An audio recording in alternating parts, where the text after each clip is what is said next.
I'm Howard Phillips Lovecraft, and today's question comes from Mr. Brooks, who wants to know my thoughts on the musical performance group known as Pink Floyd, particularly their song Echoes.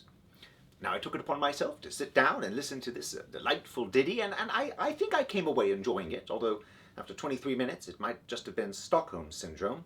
Nevertheless, it prompted me to look up more about Pink Floyd, and in my research, I discovered this poster from 1967.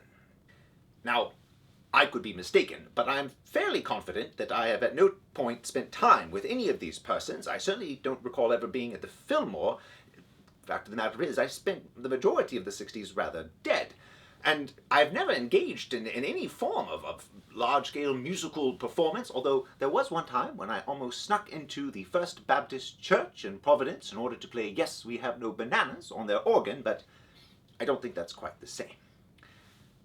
Further research showed that this H.P. Lovecraft is not indeed myself, but rather another one of these experimental musical performance groups. Now, I've seen my name used in all sorts of odd venues, in games and stories and films, and one particularly memorable marital aid emporium in Toronto, but never a group taking my entire name for themselves.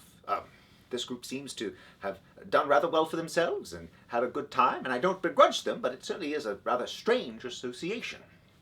Music is something that I have always found interesting, fascinating, a delight, and the ways in which it changes and mutates over the years, even when it becomes something rather unrecognizable to a gentleman of my vintage.